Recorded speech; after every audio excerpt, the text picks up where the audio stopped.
Como é bom poder experimentar um pouco daquilo que vai ser na eternidade, diante da tua presença.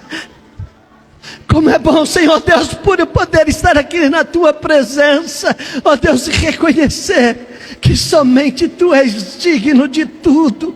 Tu és digno, Senhor Deus, da minha vida, da nossa vida.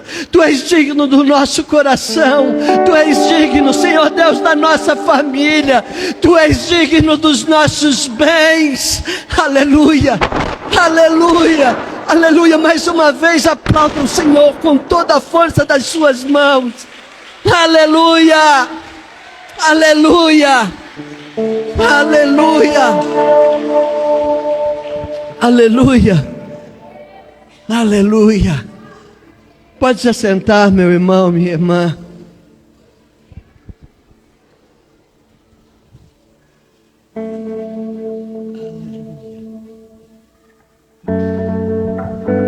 Aleluia.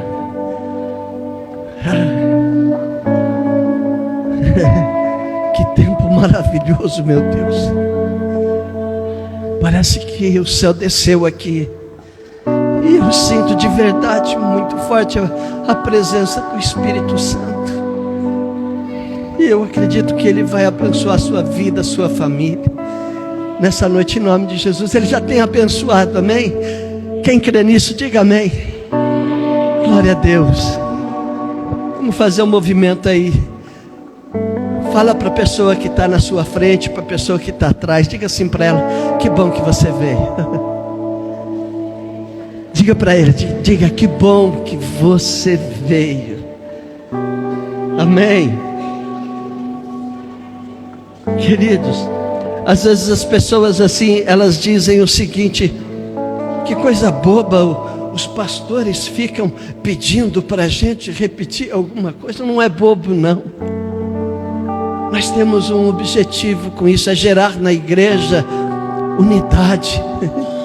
É poder gerar unidade na igreja. Sabe por quê? Porque a unidade da igreja leva ela mais longe nos propósitos de Deus. E eu não tenho vergonha nenhuma de fazer isso quando eu estou aqui na frente do púlpito, quando estou na célula. Sabe por quê? Porque a unidade é a coisa mais bonita que existe na igreja, entre o relacionamento dos irmãos. Se o pastor Cauê me permite, eu lembro que quando eu cheguei aqui, o abraço era uma coisa assim, muito acanhada, não é verdade? Hoje não, hoje todo mundo está abraçando todo mundo. É unidade isso, não é mérito meu, do pastor, de ninguém. Isso é unidade, é algo Deus fazendo na vida de cada um de nós, na igreja dele, em nome de Jesus. Amém? Amém, irmãos? Quem está comigo, diga amém bem forte. Glória a Deus. Deixa eu fazer uma pergunta: se Jesus voltar hoje, quem é que vai ficar muito feliz? Não, irmãos. Não, a gente vai junto com Ele, ninguém fica não. Diga assim: misericórdia, Senhor, eu vou com você. Eu vou com Jesus. Não, eu vou e você vai junto comigo. Nós vamos tudo de mão dada, em nome de Jesus. Glória a Deus por isso.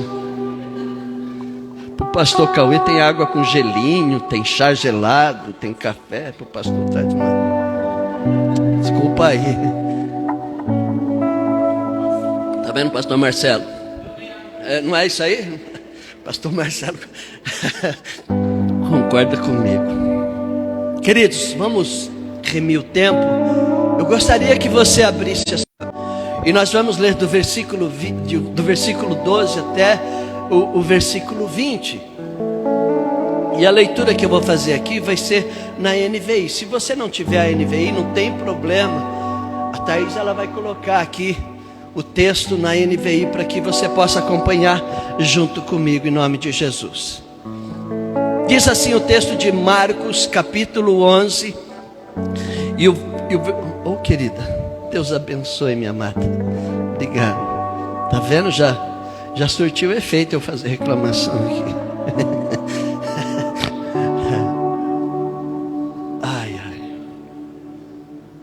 Está escrito assim, Oh, louco.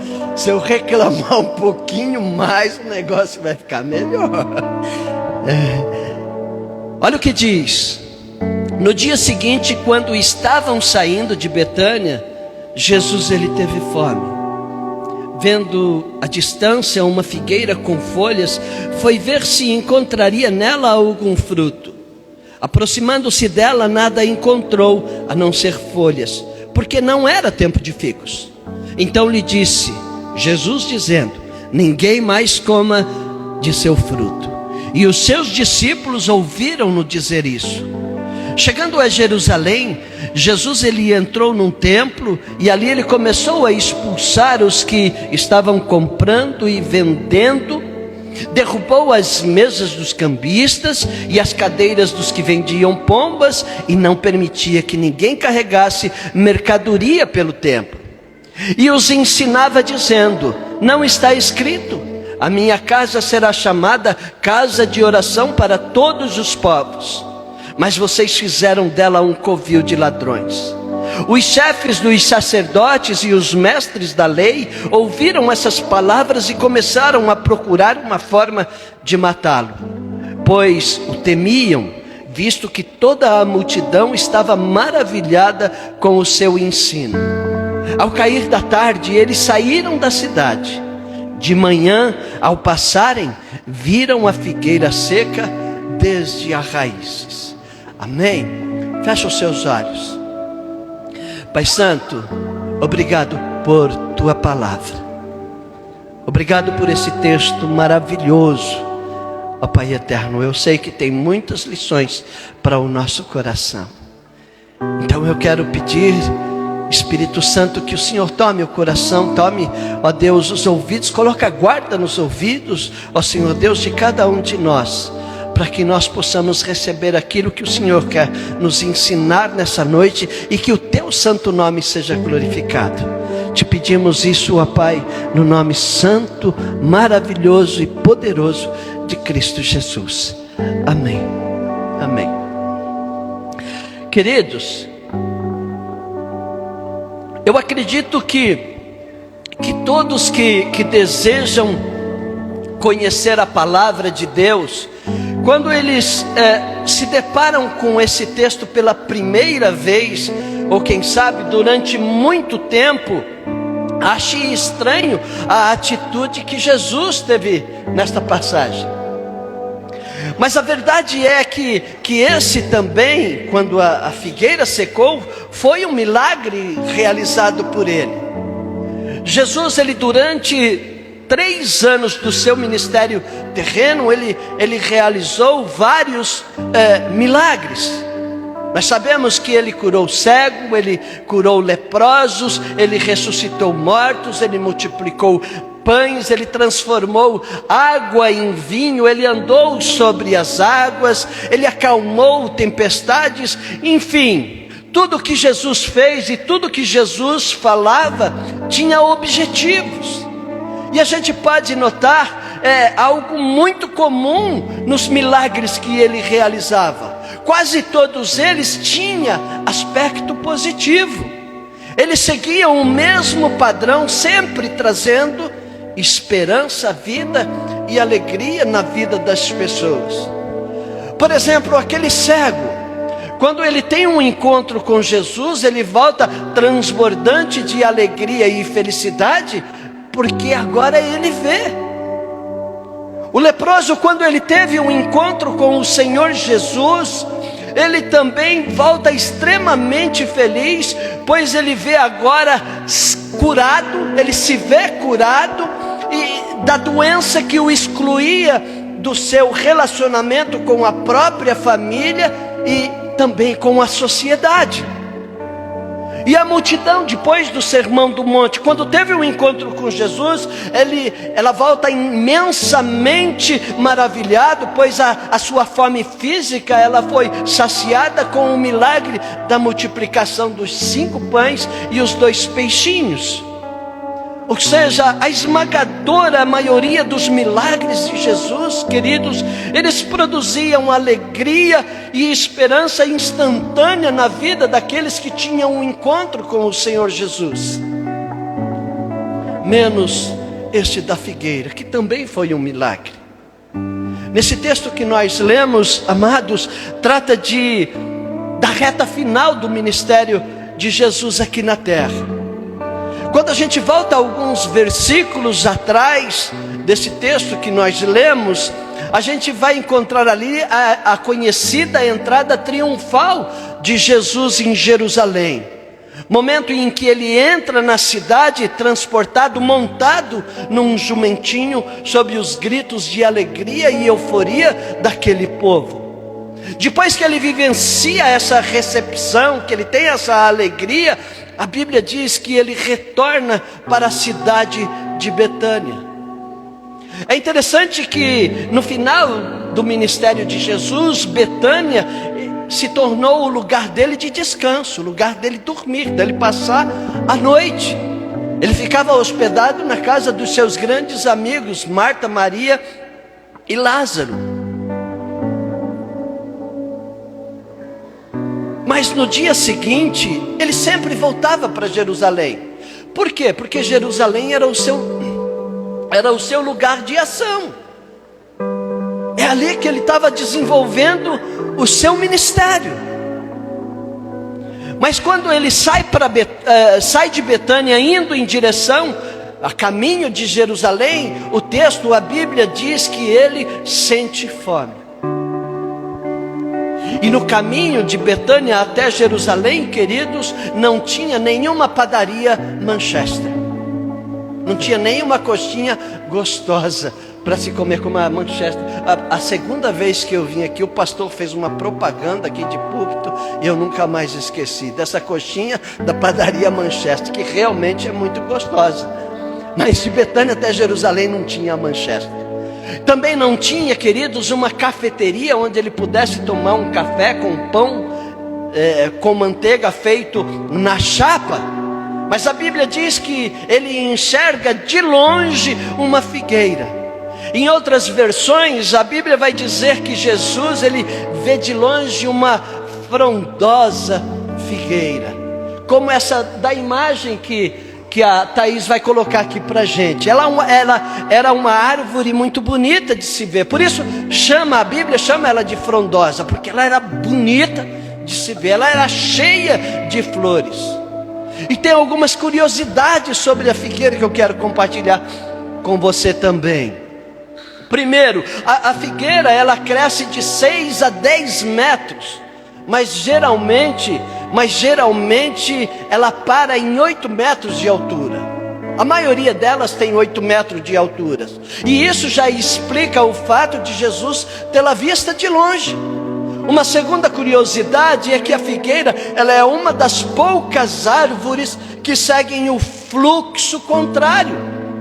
Enquanto as outras árvores frutíferas geram primeiro as folhas para depois virem os frutos, com a figueira é completamente diferente. Primeiro vem os frutos, primeiro vem os figos para depois aparecerem as folhas.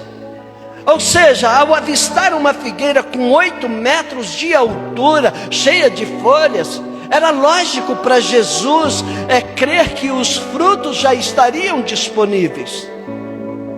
Mas a Bíblia diz que não é isso que acontece. Quando Jesus ele se aproxima, ele percebe que aquela figueira, ela tinha a aparência de estar cheia de frutos, mas ela não tinha absolutamente nada, ela estava vazia. E Jesus ele fica extremamente decepcionado. Sabe, queridos, isso não seria diferente se fosse eu ou se fosse você. Nós também ficaríamos.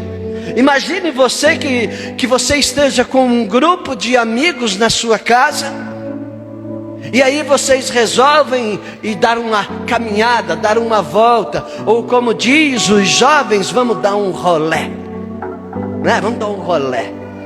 Aí depois de determinado momento, depois de algum tempo que vocês estão andando, todo mundo percebe que a barriga está roncando, porque você não deu nada de comer para os seus amigos antes de sair. Então, está roncando, estamos todo mundo com fome. Mas de longe eles olham, e de longe eles veem uma letra M lá no alto, bem no alto, uma letra M, amarela. Não sei se isso diz alguma coisa para você. Com um palhaço do lado. Olhando um pouquinho mais para baixo, um restaurante de vidros, limpinho, bonito. E aí o que você faz? Você junta os seus amigos e vai para aquele restaurante. Vocês entram, mas antes de vocês encostarem o umbigo no balcão, a atendente ela vem e diz para você: olha, não temos hambúrgueres. Dá para você imaginar a sua decepção? Talvez aqui para o pessoal mais dessa região aqui não é tanto, porque não existe tanto McDonald's. Mas fala isso, por exemplo, fala isso para as filhas lá do pastor Cauê, para minha filha. Fala isso, por exemplo, para o Gabriel, para o Carlão, que vem daqueles lados lá. Ficariam decepcionados. Não comer um McDonald's, o que aconteceria? E a Bíblia diz que Jesus, decepcionado, ele faz a mesma coisa que eu e você faríamos com esse McDonald's. Jesus, ele amaldiçoa a figueira, dizendo que dela ninguém jamais comeria fruto novamente. E isso causou um impacto nos discípulos. Mas Jesus, ele continua a caminhada, vai embora para Jerusalém. E quando estão chegando em Jerusalém, ele passa em frente ao templo. E o templo, queridos, era algo muito bonito, muito vistoso, que você vai ver aqui na figura. Olha que bonito. Dizem que esse templo ele tinha 13 metros de altura, ele tinha 27 metros de comprimento. Ele estava dentro de um terreno que era mais ou menos 100 metros de largura por 500 metros de comprimento. Dá para você imaginar, se Deus dá para a sementeira um espaço como esse? São 50 mil metros quadrados. Quantos projetos sociais, pastor, a sementeira poderia fazer, não somente aqui, mas em toda a região? Mas não era somente isso. Ela disse que também ele era muito bem adornado, esse templo. Ele era feito com madeira de lei, cedro do Líbano. Olha que bonito. Cedro do Líbano. Ele era adornado com peças de ouro, peças de prata. Era considerado na realidade uma das 7 maravilhas daquela época. Pensa num lugar de muito dinheiro investido. De fato era um lugar incrível de se ver. E Jesus está passando diante desse templo e ele vê as cerimônias acontecendo. As multidões estão se aproximando, o templo realmente está em movimento, mas tem algo errado. A aparência era incrível, mas não tinha vida. A ponto de Jesus ele dizer que a casa criada para ser lugar de oração para todos os povos, um espaço de adoração a Deus, havia se tornado num covil de ladrões. Uma casa construída com um único objetivo não estava exercendo a vocação para a qual ela foi criada, que era um ambiente destinado à vida, à adoração, à consagração, mas agora abriga corações totalmente corrompidos. E a Bíblia diz que Jesus ele entra naquele ambiente, ele derruba as mesas e expulsam os mercadores que vendiam e aqueles que também compravam.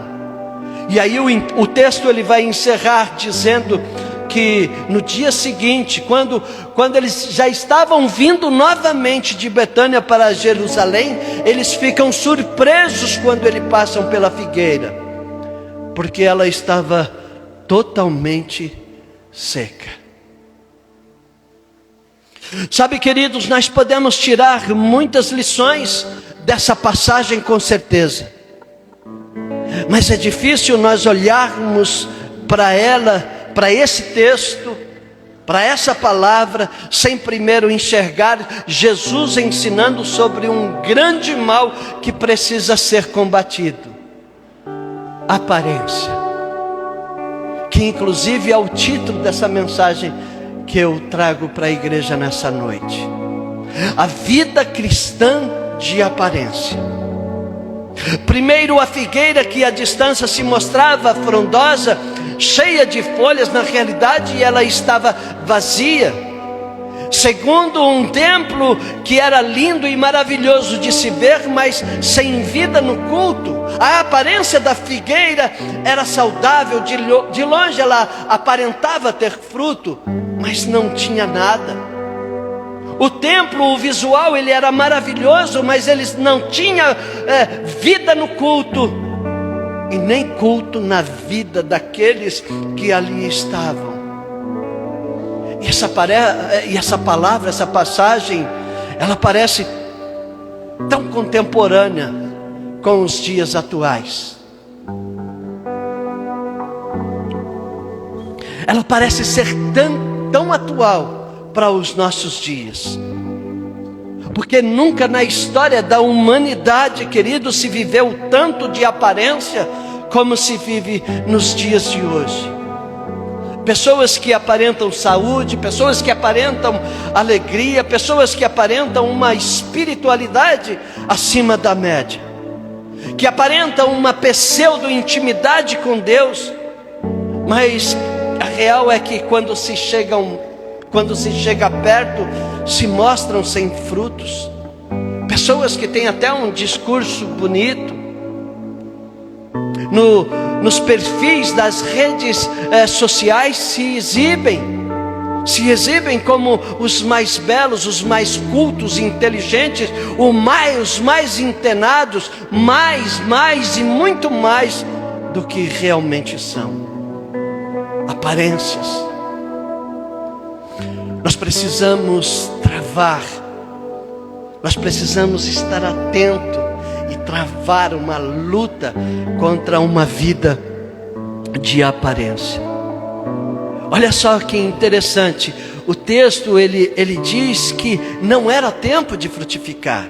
Está escrito no texto. E se a gente não estiver atento, aliás, se a gente estiver atento, isso pode criar uma crise em nós. E dizer o seguinte: como é que Jesus ele amaldiçoa uma figueira por ela não dar fruto, quando ele mesmo, sendo Deus, ele definiu que aquela não seria uma época de dar frutos? A verdade, presta bem atenção no que eu vou dizer para vocês.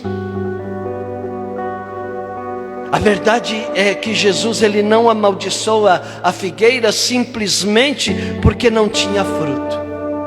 Ele amaldiçoa aquela figueira por aparentar ter frutos, dar frutos e não dava. A figueira ela seca não é porque ela não tinha fruto, mas porque ela aparentava ser aquilo que ela não era. Ouça isso aqui, queridos. Eu quero colocar aqui 4 coisas que nós precisamos entender como cristãos. A primeira delas é que Jesus ele analisa profundamente a nossa vida para ver se tem algum fruto, para ver se tem alguma fé genuína, para ver se tem um amor verdadeiro, um fervor na nossa oração, na nossa adoração. Em segundo lugar, Jesus ele tem o direito de encontrar o fruto que ele vem procurar. Ele tinha o direito de encontrar fruto naquela figueira, porque o fruto ele aparece primeiro, depois as folhas. Aquela árvore ela estava fazendo propaganda de algo que ela não possuía. Sabe, queridos, Jesus ele quer encontrar fruto em mim. Jesus ele quer encontrar fruto em você. Jesus ele quer encontrar fruto no seu casamento. Jesus ele quer encontrar fruto no seu ministério. Jesus ele quer encontrar fruto no seu trabalho. Jesus, ele quer encontrar fruto na sua vida espiritual. Jesus, a Bíblia, o Senhor diz lá em João, capítulo 15, o versículo 8, algo muito interessante. Diz assim: o Pai é glorificado quando nós produzimos muito fruto, e essa é a prova de que somos discípulos de Jesus. Olha que coisa tremenda aqui. A Bíblia diz que o Senhor é glorificado quando nós produzimos muito. Ela não diz um pouquinho de fruto, ela não diz um fruto, mas ela diz muito fruto. E muito mais do que isso, quando nós produzimos muito fruto que glorificam o Senhor, as pessoas olham para a nossa vida e testificam que nós somos verdadeiramente discípulos de Jesus.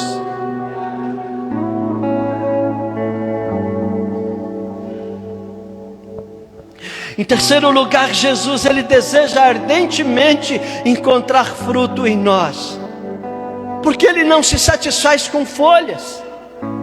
Não basta, queridos, sermos muito ativos na igreja. Nós glorificamos o Senhor quando nós somos obedientes. Não basta estarmos casados, nós precisamos ser fiéis, nós precisamos ser amáveis dentro do nosso lar.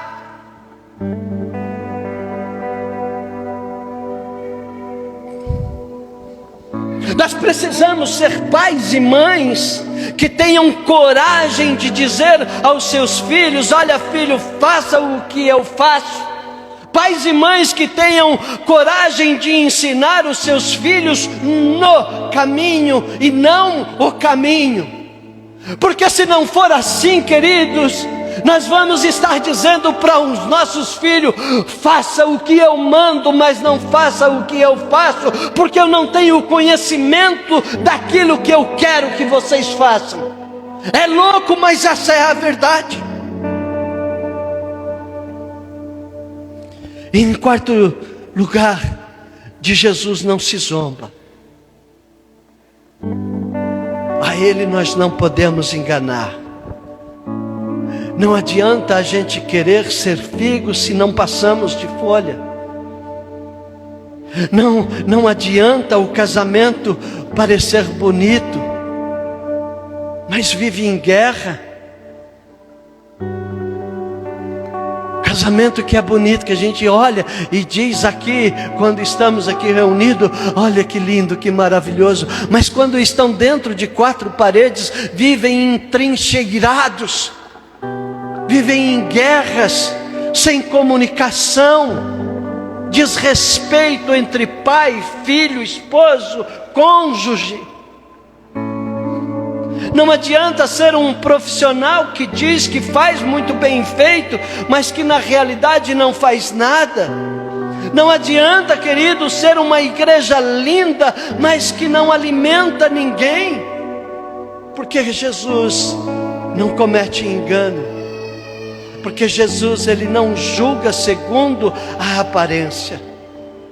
A verdade é que nesses tempos nós temos visto pessoas que se dizem cristãs, pessoas que estão talvez até em posição de liderança, essas pessoas sendo inspecionadas por Jesus. Algumas destas poderão vir a secar, como a figueira, como Saul. Você já leu a história de Saul? Leia. Porque ele era um tipo de figueira. Nós também temos visto, amados, sabe, igrejas com doutrinas aparentemente bonitas, movimentadas, mas que, se inspecionadas por Jesus, elas podem secar.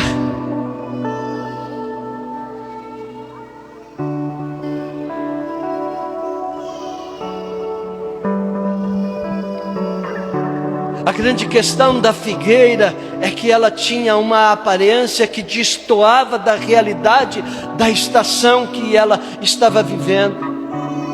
Por isso nós precisamos buscar em Deus discernimento da estação que nós estamos vivendo. Um casamento, ele pode ser destruído, queridos, por não discernir a fase em que você está vivendo. A adolescência, ela pode ser assassinada se os pais não discernir a fase que o filho ou que a filha esteja vivendo. Há pessoas que se decepcionam com Deus, que se decepcionam com a igreja, porque elas não conseguem discernir a fase que estão vivendo e abandonam tudo. E aí Deus está dizendo, fica, mas a pessoa acredita que é tempo de sair. Deus está dizendo, olha, é tempo de conserto, mas a pessoa insiste em deixar tudo quebrado. Ei, presta atenção numa coisa, meu irmão, minha irmã. Nós precisamos aprender a reconhecer a estação da vida em que nós estamos vivendo. Como pastor que eu posso reconhecer isso? Eu posso reconhecer isso através da intimidade com Deus, de um relacionamento verdadeiro com Jesus, de uma disciplina de devoção diária. Sabe por quê? Porque Jesus, ele quer que você aprenda a discernir o tempo, que se ele é de frutificar ou não. Se o tempo em que você está vivendo é para frutificar ou não. Se ainda não é tempo de dar frutos, tudo bem, está tudo certo. Deus, ele não vai cobrar isso de você, não se preocupe com o fruto. Mas o contrário também é verdadeiro. Se é tempo de dar fruto, ele vai te capacitar para que você frutifique, em nome de Jesus. Ao mesmo tempo que há pessoas que estão na sua fase inicial da fé cristã, há também aqueles que já estão há muitos anos na igreja. Aqueles que já ouviram muitos sermões, participaram de muitos estudos, que há anos estão servindo, mas que não conseguem avançar para a fase de dar frutos. Pessoas que não florescem. Pessoas que não conseguem evoluir, que não conseguem mudar de estação. João capítulo 15, o versículo 5, Jesus, ele diz que quem permanece nele, olha a dica que Deus dá para mim e para você nessa noite, que quem permanece nele, produz muito fruto. Sabe qual é a consequência de você permanecer em Cristo? É que ele permanece em você, e porque ele permanece em você, você dá muitos frutos, frutos concretos vindo da prática de uma vida cristã honesta, justa, verdadeira. O amor verdadeiro em nós, queridos, produz frutos que glorificam a Deus. Sabe, queridos,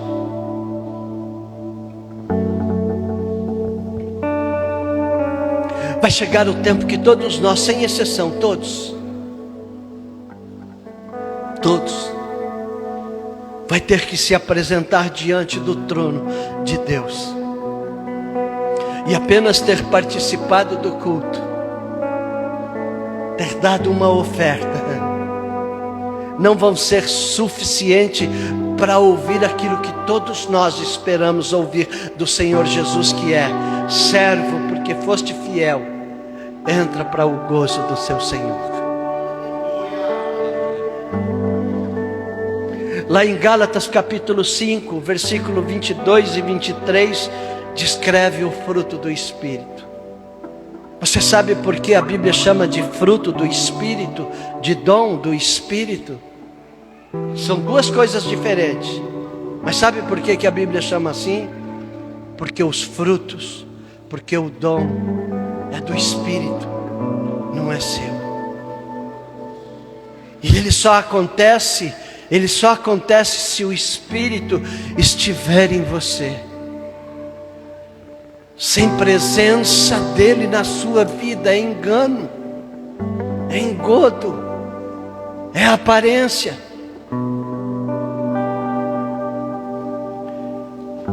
E descreve dizendo que o fruto do Espírito é amor, alegria, paz, paciência, amabilidade, bondade, fidelidade, que é a mesma coisa de fé, mansidão e domínio próprio.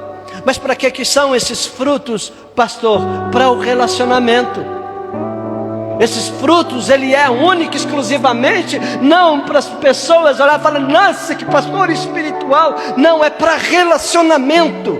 É para relacionamento com quem, pastor? Relacionamento com Deus, relacionamento com o próximo, relacionamento consigo mesmo.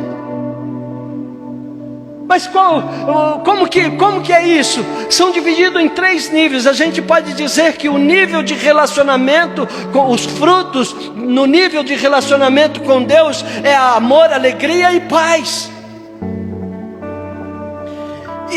E o do próximo é paciência, é amabilidade, é bondade. Deus dá esse fruto para eu me relacionar com o próximo. E comigo mesmo, fé, mansidão e domínio próprio. Mas eu preciso buscar isso no Espírito Santo. Nós vamos ter que apresentar fruto, meus irmãos, da ação dele em nós. E nós queremos pregar aqui, e nós nos esforçamos aqui para pregar um evangelho que toque o seu coração, e para que eu e você vivamos um evangelho de verdade, que glorifique o nome do Senhor Jesus neste mundo.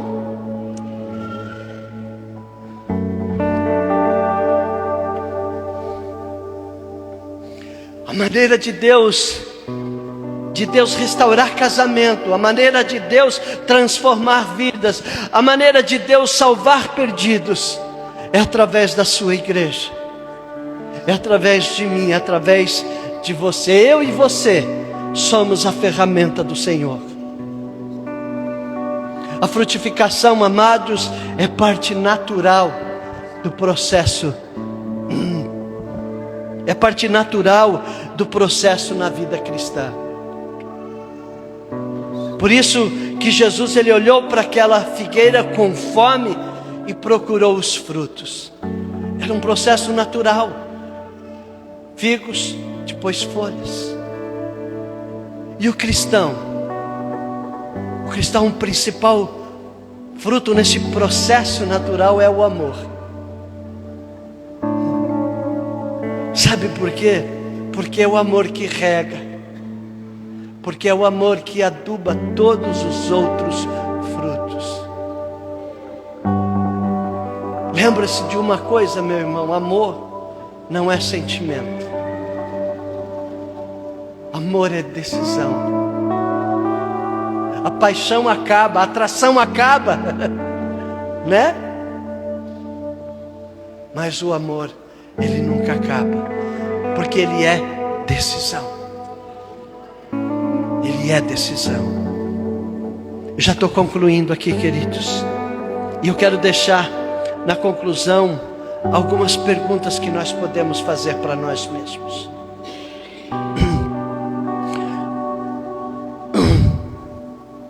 O que tem atraído as pessoas que caminham comigo? Eu sou realmente o que eu pareço ser? O que as pessoas admiram em mim? São as folhas que aparentam saúde espiritual, ou são os frutos do relacionamento com Jesus que eu vou deixando pelo caminho? Sabe o que tudo isso que eu falei aqui nos ensina? Sabe o que a gente descobre com tudo isso, queridos? Que o que Jesus espera de mim e de você é integridade. Diga assim comigo: integridade. Ele não quer aparência. Ele quer ele quer você. Quem você é, quem eu sou de verdade. Eu oro para que o Senhor, Ele gere em nós, amados, a clareza da estação em que nós estamos vivendo, para que nós não sejamos achados como propaganda enganosa no reino do Senhor. Que nós consigamos discernir as estações e vivê-las com integridade de coração, em nome de Jesus. Se é tempo de morrer, conforme diz o João capítulo 12, versículo 4, para só depois frutificar, que seja assim, tudo bem. A frutificação ela vai acontecer, na realidade, quando você estiver cheio de Deus, quando você estiver cheio de Jesus. Que o Senhor nos livre de uma vida de aparência. Sabe por quê?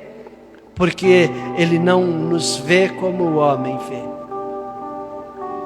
Você pode olhar e me achar fantástico, mas e Deus, quando olha para mim, o que Ele diz a meu respeito? Lembram de Samuel? Samuel, quando ele foi à casa de Jessé para ungir quem deveria ser o novo rei de Israel, quando ele viu Eliabe, ele ficou todo maravilhado. Falou: esse é o cara, bonito, saradão, alto, forte. Esse aí é o erro. Era o erro de Samuel. Ele estava cometendo o mesmo erro do povo quando rejeitou Deus como rei de Israel e pediu Saul. Saul também era bonito, alto, fortão, mas era como a figueira, cheia de folhas. Não tinha nada. A resposta de Deus vem muito na sequência. Ele diz assim: Samuel, larga a mão de ser tonto, cara. Não caia no mesmo erro do povo. Não se atente para a aparência, porque eu rejeitei. O homem vê a aparência, porém o Senhor, o Senhor, vejo o coração. Amém?